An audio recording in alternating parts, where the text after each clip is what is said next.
It's an all too familiar story. Tonight, we discuss a nation convulsed by turmoil and uncertainty, a place where the fabric of society is being tested by the very limits of endurance and resolve. We turn our gaze to Haiti, a country that has seen an escalation of violence and instability unprecedented in its recent history.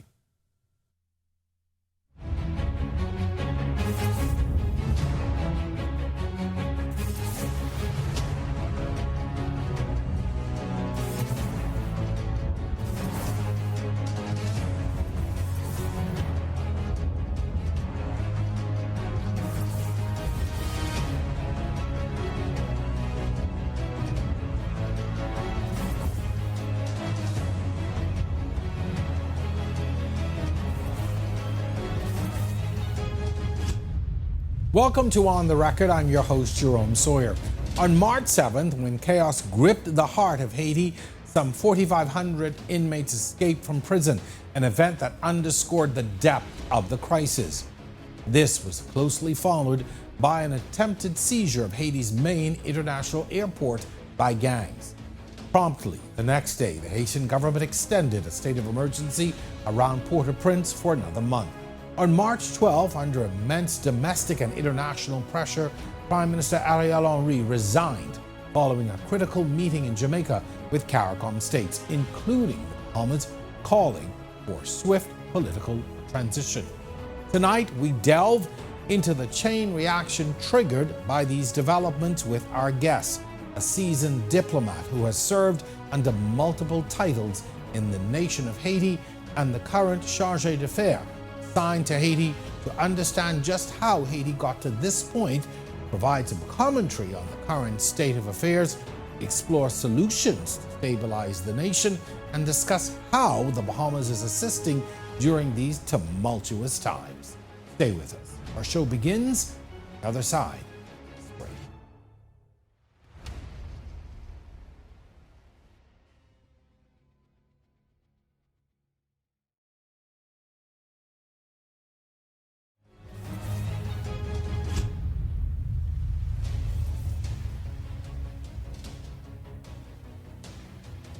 And welcome back. Over the last few decades, the world witnessed Haiti's societal and environmental fragility as a nation.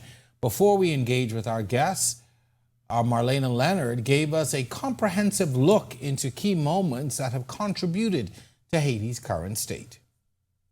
Haiti's troubles have lasted for centuries, but more recently a series of events has pushed the country closer to the brink of collapse. On January 12, 2010, a 7.0 magnitude earthquake struck with an epicenter only 16 miles west of the Haitian capital of Port-au-Prince, reportedly killing over 300,000 people and injuring another 300,000. But of course, it also destroyed much of the capital itself, leaving nearly 1.5 million people homeless in the poorest country in the Western Hemisphere. The situation only worsened with the passing of Category 4 Hurricane Matthew in 2016. Jovenel Moïse's journey as president of Haiti was turbulent from the beginning. His initial victory in 2015 was called into question and eventually annulled when the election was called fraudulent by some. When he was elected again in an election held over a year later, the trouble did not end there. Just 2 years later, in 2018, hundreds of Haitians took to the streets of the capital, marching against government corruption, much of their anger targeted specifically at President Moïse. All of this came to a head when the president was assassinated and his wife badly wounded in the wee hours of July 7, 2021, after a large group of gunmen attacked his residence. That assassination only worsened the already muddied political waters of the country. Last month, Moïse's widow, ex-Prime Minister Claude Joseph, and Haiti's former chief of police, Léon Charles, were indicted in his murder. Just 2 weeks after Moïse's assassination, the Haitian government formally appointed Ariel Henry as prime minister. Violence took the spotlight again in April of last year, when locals in Port-au-Prince lynched 10 suspected gang members. And last September, the country's most powerful gang leader, Jimmy Barbecue Cherizier, urged Haitians to take to the streets and overthrow Prime Minister Ariel Henry's unelected government.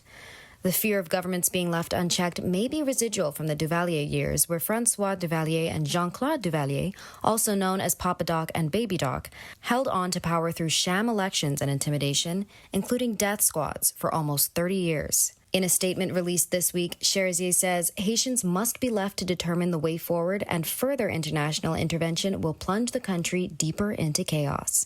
Reporting for Our News, I'm Marlena Leonard.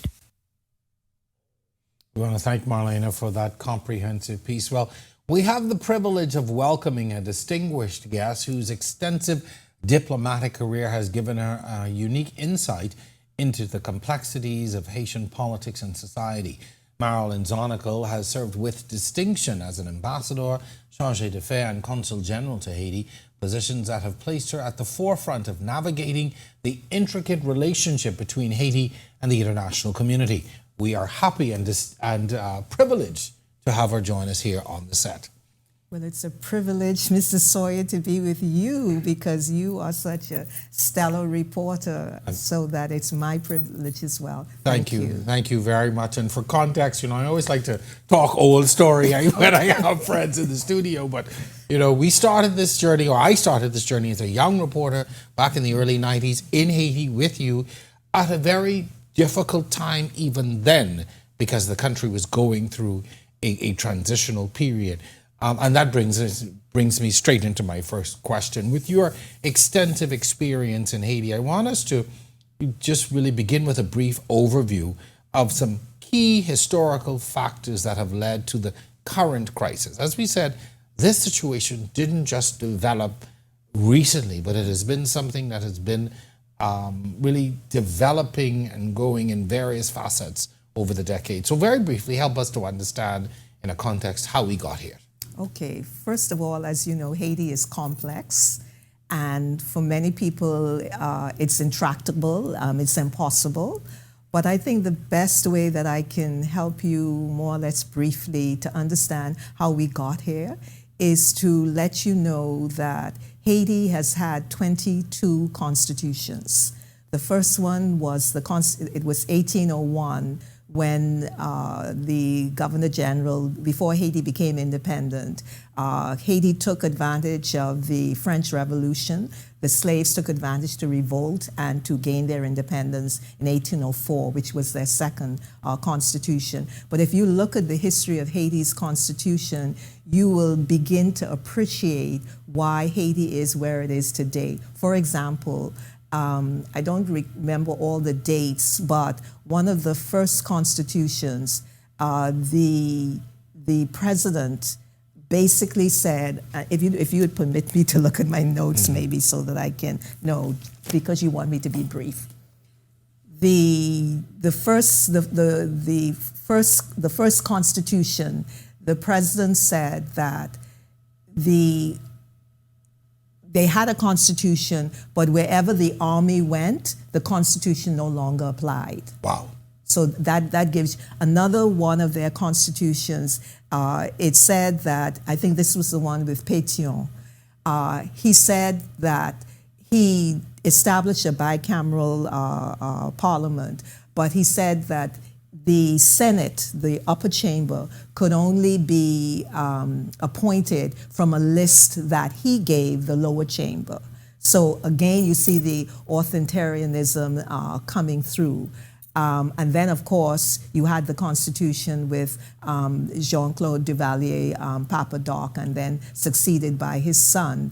And then coming into modern times, the key constitution was the 1987 Constitution. And that Constitution, for example, said that, one interesting thing about that was that it emphasized that anyone of African, Indian, or mixed race descent could be a citizen of Haiti.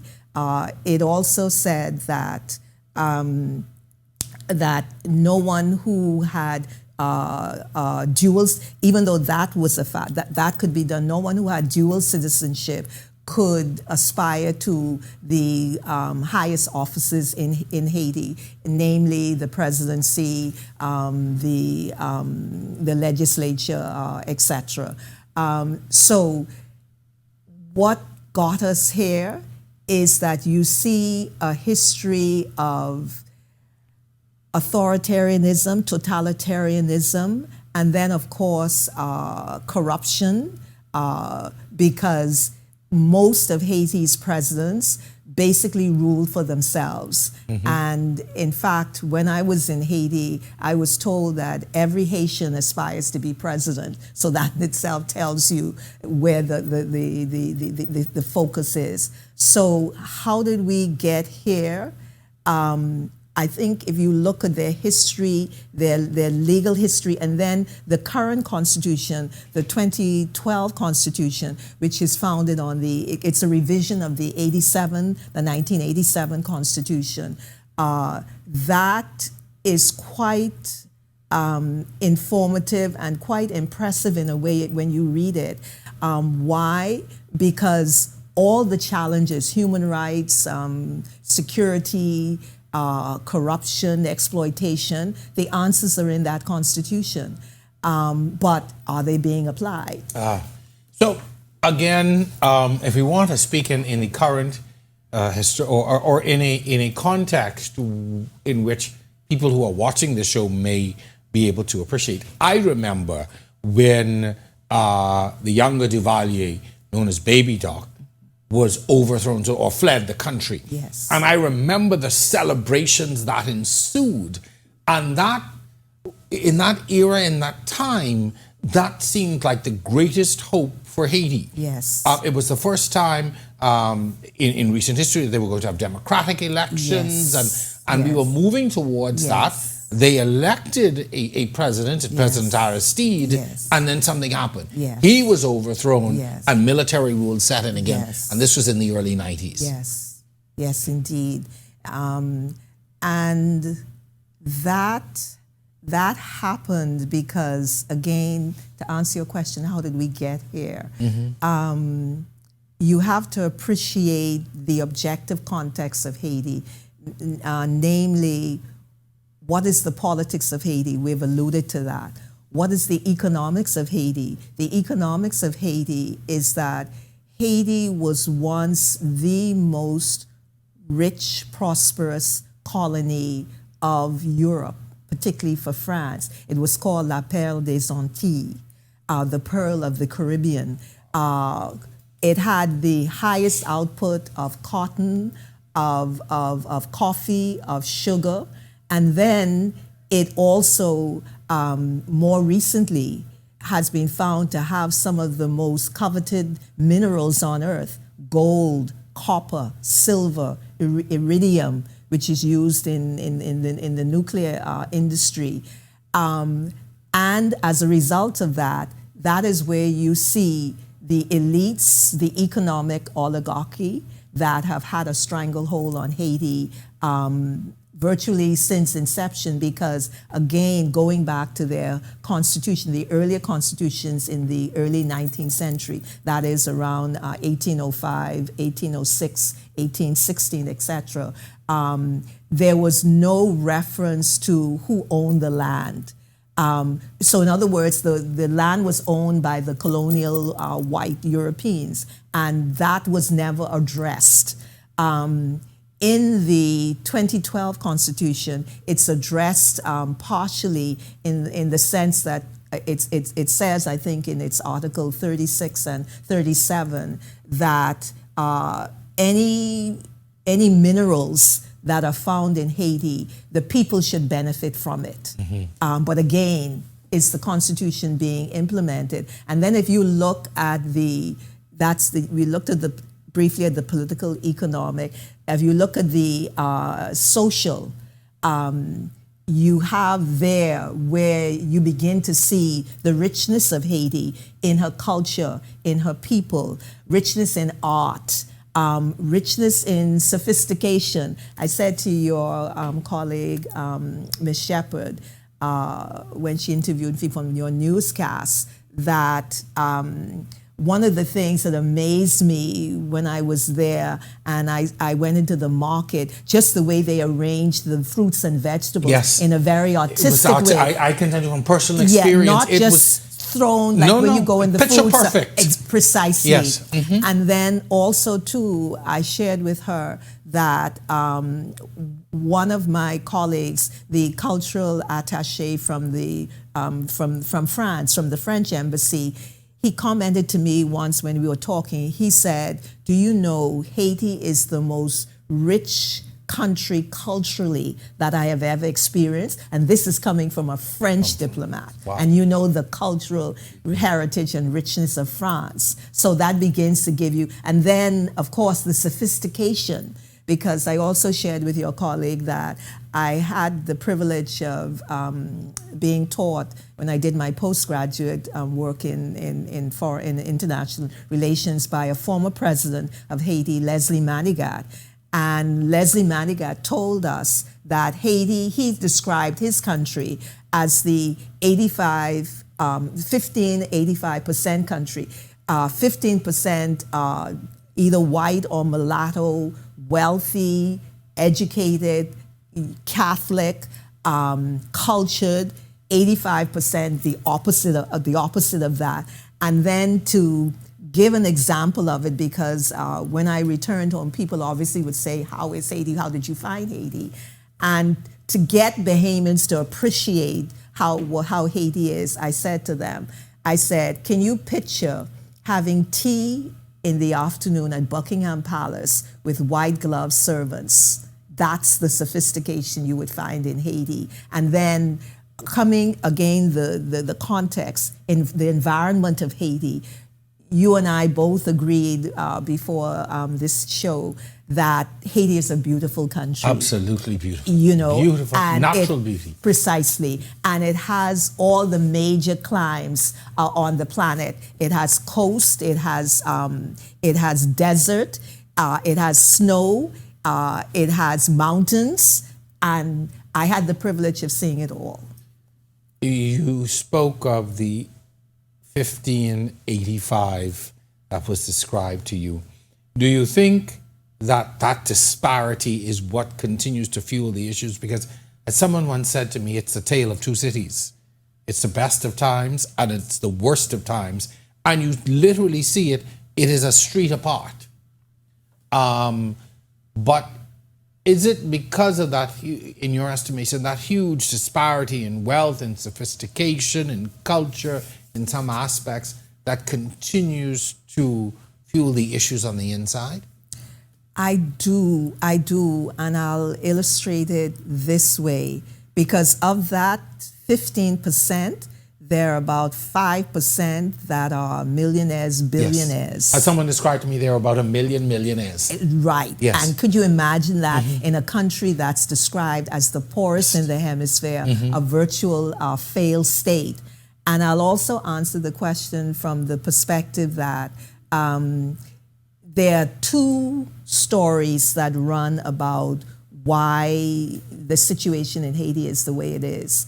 One says that when I talked about the 1585, I didn't go into detail about the 85, which is voodoo practicing. And again, I was told by a Haitian intellectual, actually a former Haitian foreign minister, when I was in Haiti, he said, no matter what they say, he said, virtually every Haitian practices voodoo. Now, I'm not saying that. That was told to me in Haiti, okay? The point I want to make, though, is that one story is that the reason why Haiti is the way it is today is because Haiti has rejected her creator and gone to worshiping, others, something else that is not, the creator. And therefore, they're being punished for it. The other story is when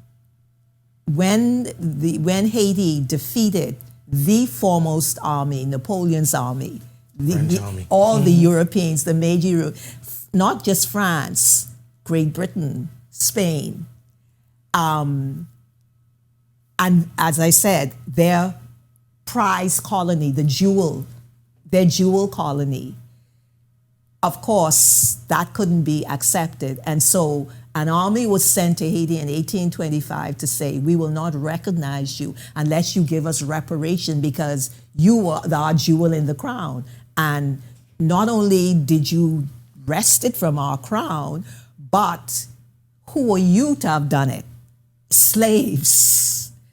And so the other narrative of why we are today and the part that the Haitian oligarch plays is that it started with the European powers exacting from Haiti reparation that took them 122 years to pay. And they only were able to pay it in our lifetime in 1962. And therefore, that the monies that they should be developing their society, they were paying they went there. But then again, the oligarchs are tied to other interests, current great powers, not least our neighbor to the north, because it is said by analysts, when forces are sent in to protect, so to speak, the security and the people of Haiti, it's not to protect them, but it's to protect the investments of the United States and other economic oligarchs in the Republic of Haiti. And so you have this scenario that seems virtually impossible to come out of. But let me just conclude this point by saying all of this may be true, but you have a Haitian people that showed its valor, a Haitian people that has a constitution which says it's a sovereign independent state. Why is that constitution, why is that valor not being demonstrated through its current leaders? Interesting. That is a very good point for us to take a break. If you're enjoying this discussion as much as I am, stay with us. We are going to move the discussion forward, looking at what's happening right now and possibly the way forward. This is On the Record. We will be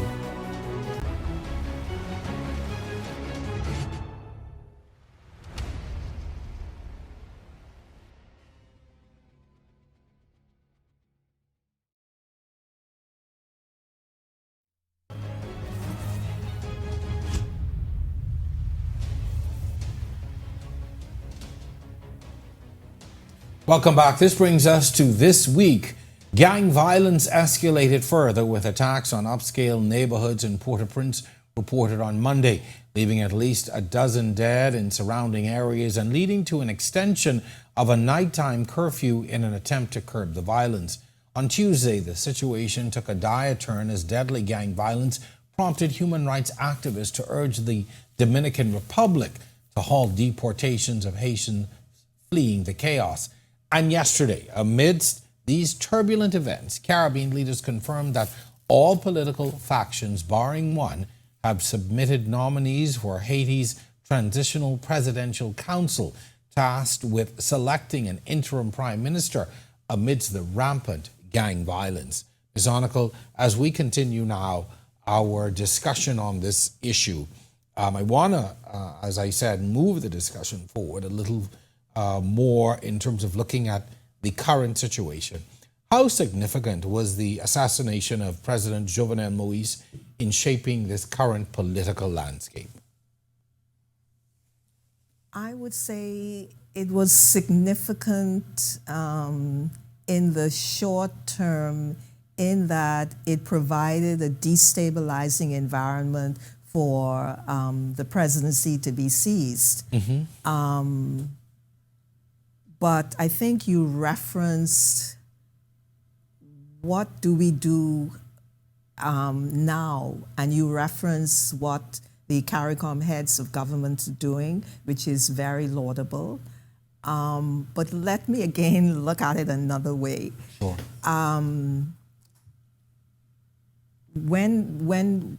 Before this show, I showed you a document, and it's here. This document is dated May 1990. It's the report that I had the privilege of submitting on behalf of the CARICOM foreign ministers that did a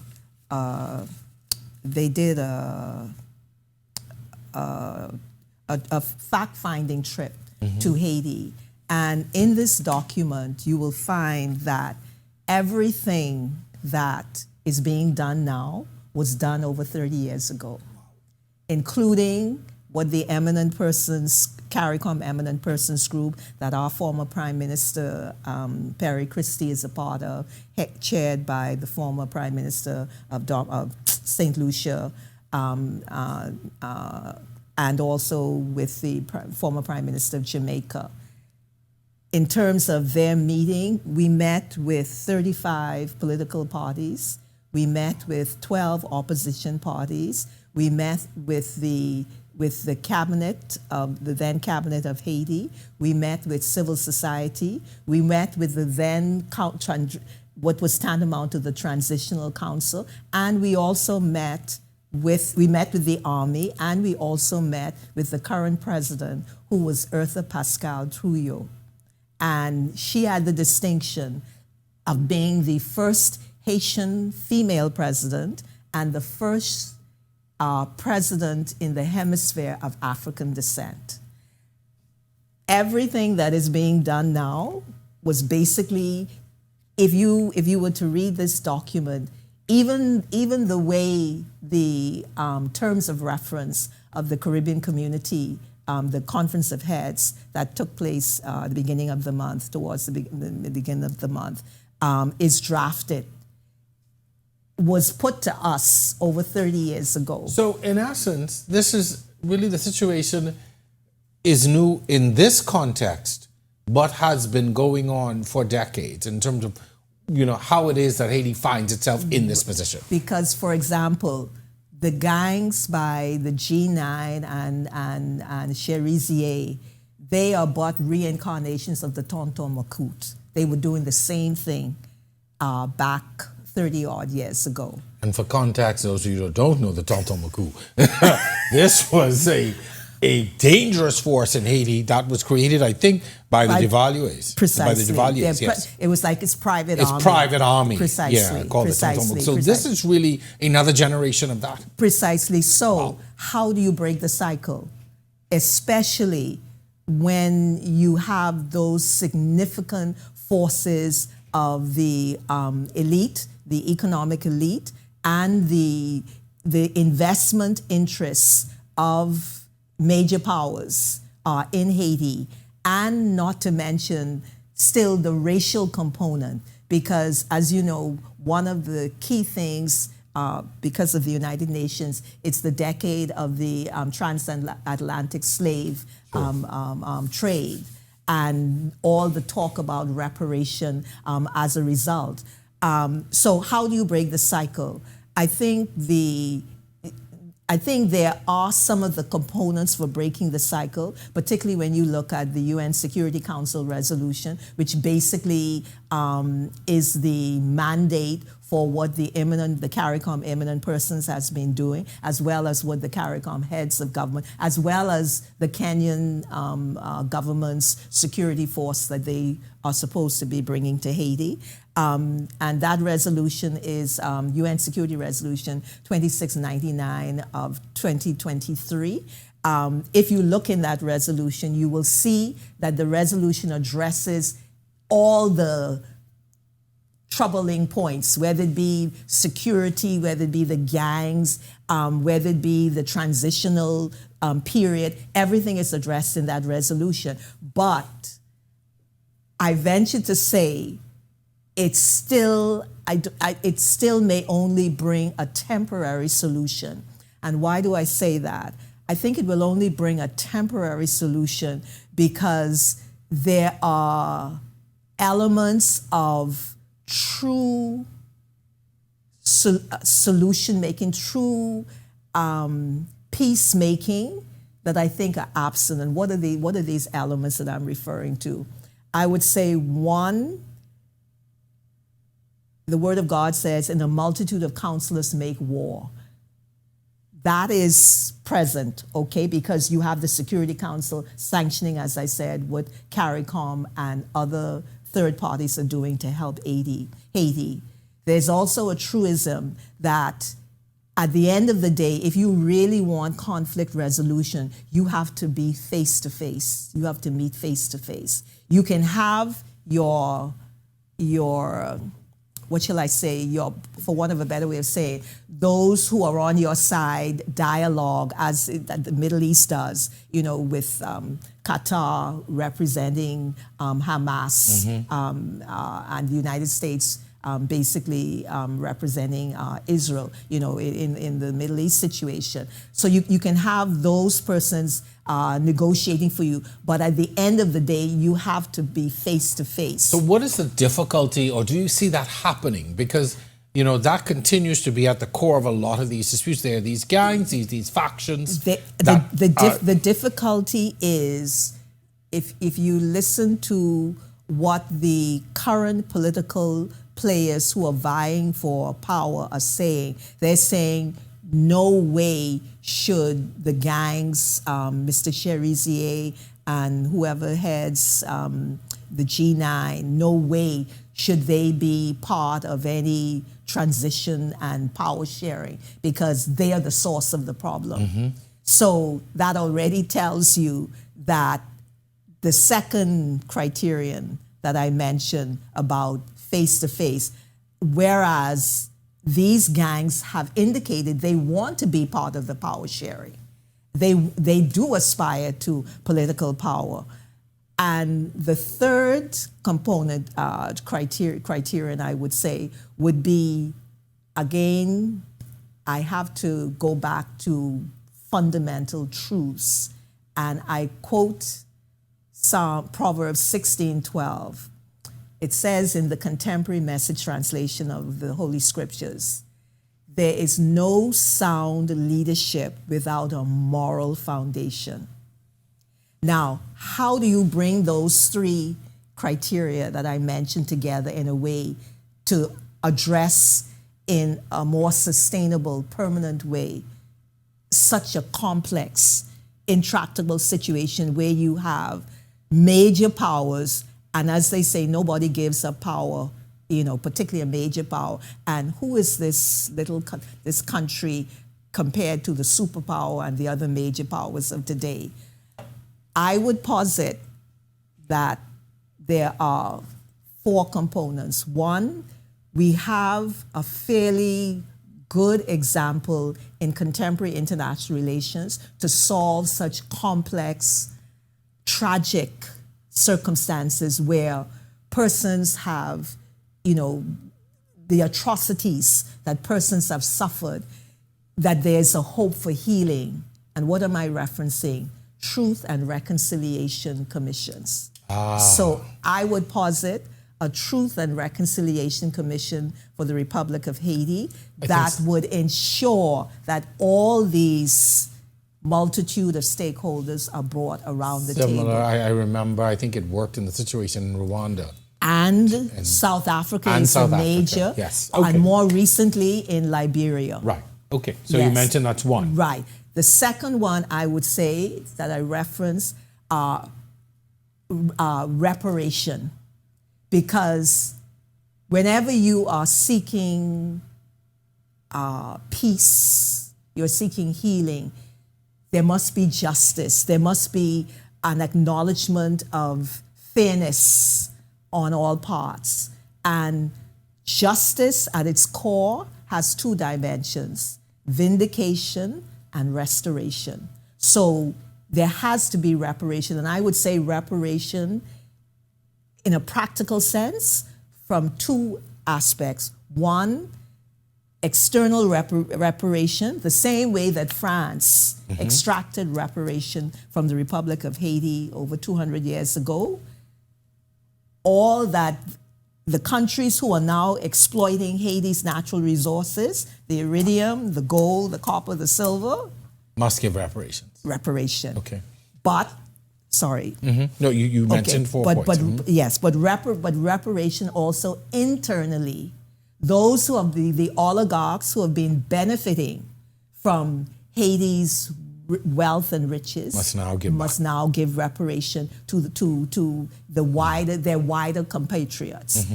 I would say that the third would be based on constitutional tenets. I need to add that, as I said, many of the tenets are in the current 2012 Constitution, but they're before President Moise was assassinated.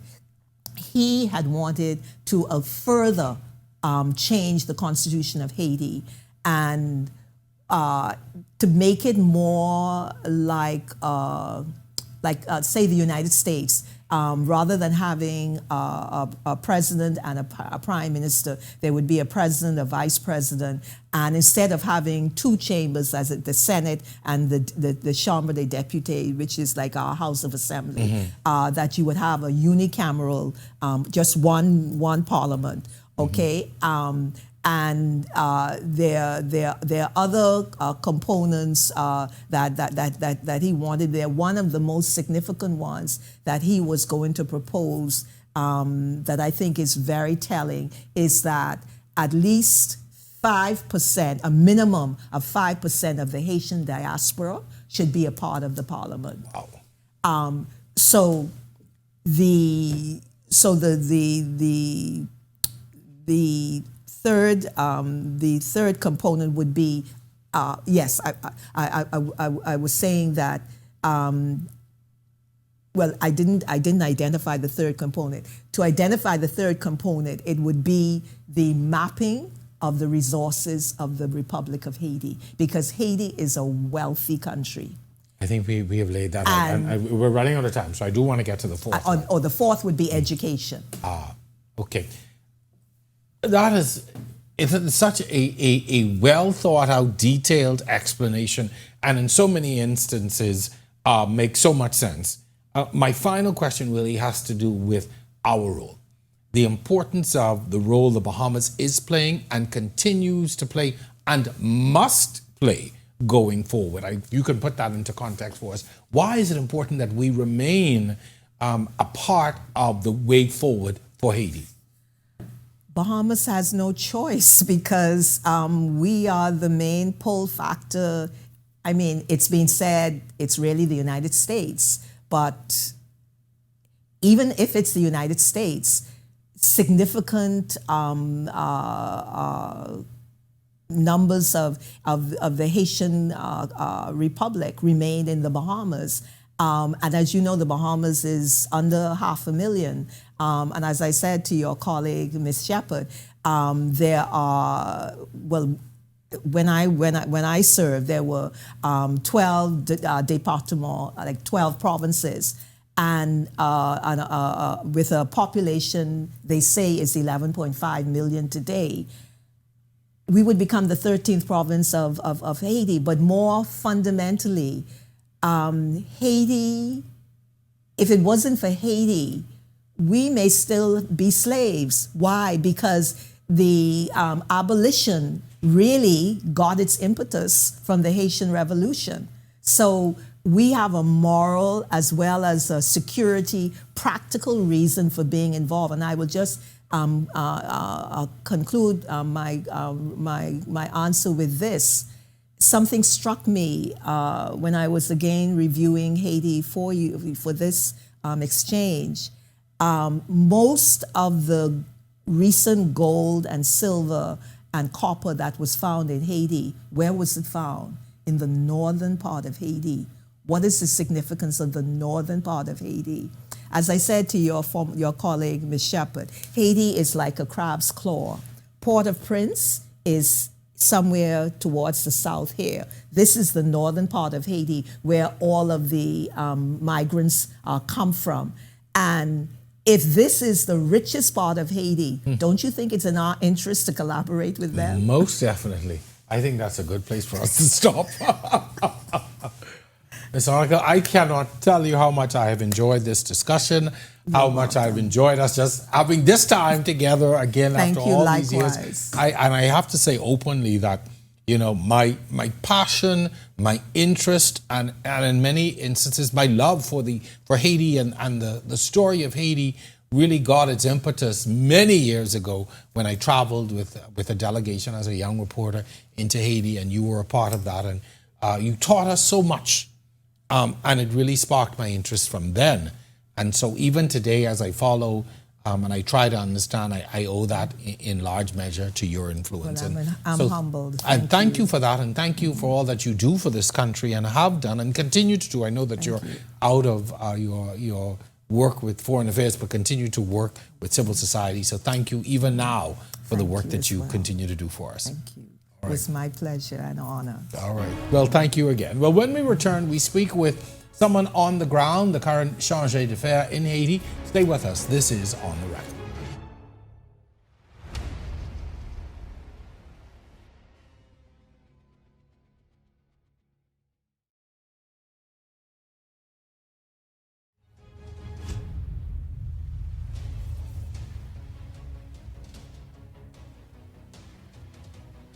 And we are back. We'd like to welcome Captain Godfrey Roll, a former captain in the Royal Bahamas Defense Force, who has not only protected and served our nation, but has also extended his expertise and dedication beyond our borders in his current role as the Chargé d'Affaires to Haiti. I want to welcome Captain Roll to our broadcast. Sir, first of all, could you describe the current situation in Haiti from your perspective, especially in terms of safety and public sentiment? Right now, Jerome, safety or insecurity is the primary problem throughout Haiti, including Port-au-Prince and Pétionville area. That is a major concern for everybody.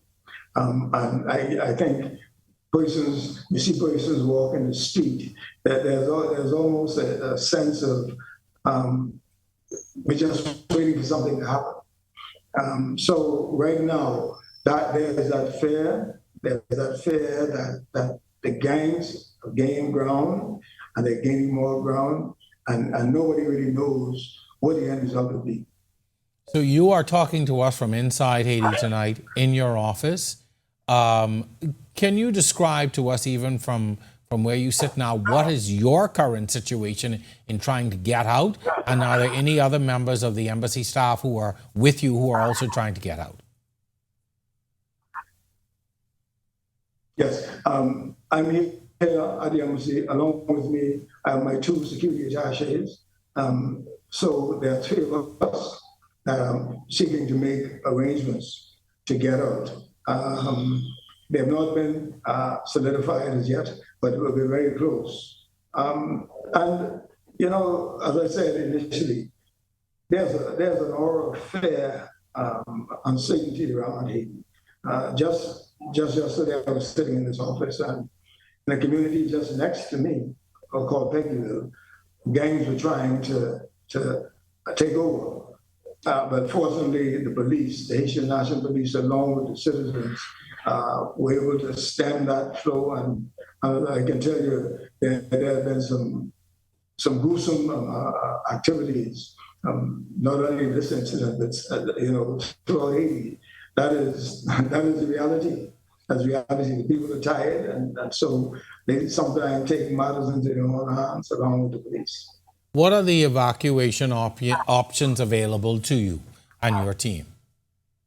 As it stands now, the Dominican Republic for us is the only really viable means of getting out. And so we're seeking to find a pathway to get to the Dominican Republic. Know when we ought to move from one place to the next, and then we ought to keep our heads covered. There is a lot of pressure. There's a lot of pressure every night, and during the day, you hear the sound of gunfire going on. And as I said, I believe I said initially, Pétionville was almost I guess you would call it a bastion. But now it appears to us that the gangs seem to be coming closer and closer into Pétionville.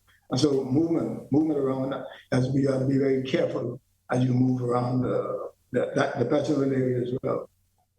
What level of control do the police still have, or any military forces still have in Haiti? Have they lost complete control, or is there some level of control in the country? No, I don't think they've lost complete control. They're facing a daunting task, but I can tell you from my perspective, they've been putting up a hell of a fight.